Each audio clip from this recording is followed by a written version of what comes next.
Now, in this lesson, I want to talk to you about one of the most fundamental widgets that we're going to be using all the time to lay out our apps, and that is a container widget.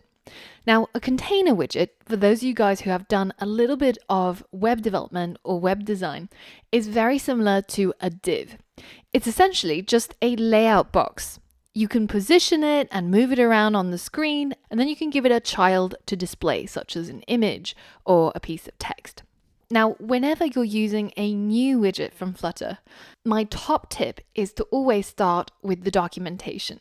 As I said previously, Flutter's documentation is really good. And all you have to do to find it is head over to flutter.dev, and we're going to go over to the widget catalog. And again, you'll find this URL to get here directly in the course resources.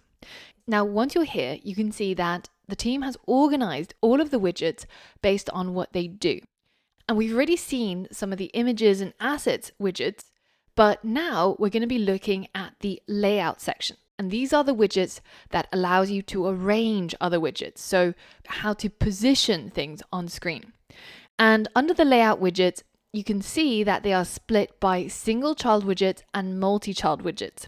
A widget that can contain a single widget, say a piece of text or an image, or lots of different widgets, such as 5 images or an image and a piece of text. And in this module, we're going to be exploring both single child and multi-child widgets to learn how to lay out your screen exactly the way that you want it to look. The most commonly used single child widget is probably going to be a container. And if we click on it, we get taken to the container class. And this is a widget that allows us to position other widgets and size other widgets. And if you read through this, you'll learn a lot about exactly how it works. And one of the things that it tells you is that containers with no children try to be as big as possible. And this is exactly what we're seeing over here. We have a container that is currently trying to be as big as possible. How do we know that? Well, let's give it a color. Let's see it for ourselves. So let's go ahead and change this back to teal. And instantly we have our background using hot reload. And now inside the container, so inside these round brackets, I'm going to hit enter and I'm going to change its color. And here we get to specify a color for our container.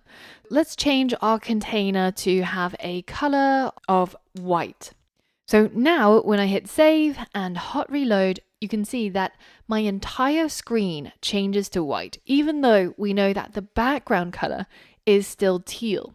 And the reason for this is because our container is taking up all of the space that's available. Exactly as described here. Containers with no children try to be as big as possible. Our container currently doesn't have anything inside the child property, so that's why it tries to be as big as possible. But what if we did give it a child? What if we gave it a child widget that's a piece of text, say that just says hello, right? Let's hit save, and immediately our container shrinks to the size of the child widget.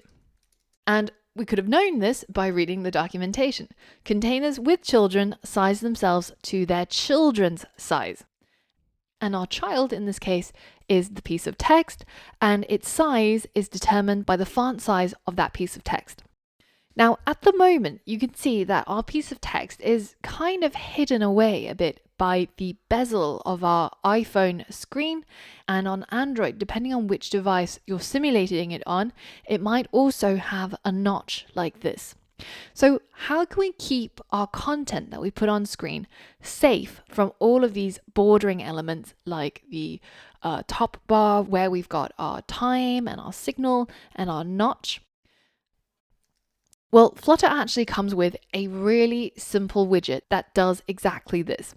It's called a safe area, and anything that you put inside the safe area will be inside the parts which don't have a notch or an interactive area like this part on the iPhone here.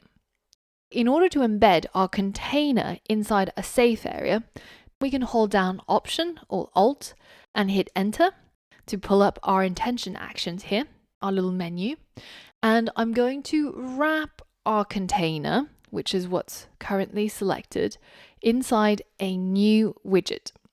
And all that does is it puts our previous container inside a new widget and it sets it as the child of that widget. So now we get to change this widget, and I'm going to call it a safe area with a capital S and a capital A. Now, as soon as I hit save, you'll see my container moves in to the safe area, and it now only takes up the space where it's visible to the user. Whenever you're creating something for the user interface that you don't want to bleed all the way to the edges, but instead you want it to be fully visible to the user, then you're going to be using your safe area. What else can you do with your container? Well, we can also change its size, such as its width and its height.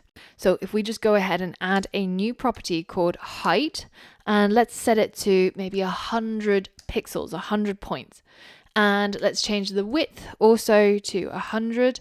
So now we should have 100 by 100, so a square container, as soon as I hit save. And there you go. We've got our square container with a single child. That is the piece of text that says hello. Now, what if I wanted my container to be a little bit offset from the edges of the screen? What if I wanted to set a margin for my container? Well, I can use the margin property. And to specify the margin property, we have to use something called edge insets. And you can see there's different types of insetting an edge. You can use the all, which means that whatever you enter here, let's say 20 pixels, is going to be set for all four sides of your container. So there's now a little margin of 20 for the left, the top, the right, and the bottom. Now, what if we didn't want that? What if we wanted to only set it for the top and the bottom? Well, then you can use symmetric. So now you can say that for the vertical axis, I want it to have, 50. But for the horizontal axis, I only want it to have 10 for the margin. So now if we hit save, you can see that it's offset from the top by 50, and from the left and right, it's only 10. And you can always view this easily by going to the Flutter Inspector and clicking on this button here. And now you can see the margin for our container at the top and bottom being 50 and the left and right being 10. And you can also see the safe area, which is this box over here as well. Now, instead of symmetric, where you provide the same value for the top, bottom, and the same value for left and right, you can also give it different values for each side. So you can either say from LTRB, so this is left, top, right, and bottom. Left, let's say it's 30, top is 10, right is 50, bottom is 20. Every single side I've given a different margin, and now when I hit save, you can see how our box changes, right? You can see that the left is 30, the top is 10, the right is 50, and the bottom is 20. So this box here is what our margins are doing to our screen. But if you didn't want to have 4 values specified, you can use the only. So saying only, gonna set a margin for the left, which is 30. And now everything else is left as 0, and only the left gets that margin. So there's all sorts of ways that you can do this.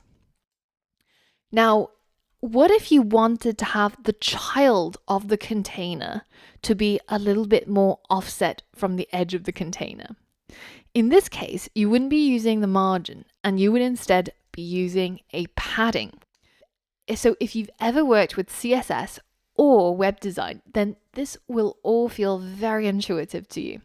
And remembering that the Flutter team actually came from a background of web development, this is one of the reasons why it might be so familiar and so intuitive to work with.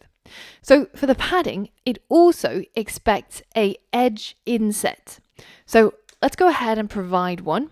And this allows us to set basically different values for the padding for all 4 edges of whatever it is that we're setting it to, which in this case is our container. Let's add a padding for all sides that's 20. And when I hit save, you'll see that I now have a little box inside my container that's limiting the child to this area right here. And if I go ahead and remove all of these guidelines, then you can see that this is what I end up with. I've got a container that's pushed slightly away from the edges of the screen, and I've got its content pushed away from the edges of the container. So margin is for the outside of your widget, and padding is for the inside of your widget. And remember that a container can only have one child, right? So for example, I can't have a piece of text and maybe say an image. That won't work, because remember, the widget itself can only have a single child. So we're only laying out a single child. In the next lesson, we're going to look at some of the ways for laying out multiple children, namely using widgets such as columns and rows. So for all of that and more, I'll see you on the next lesson.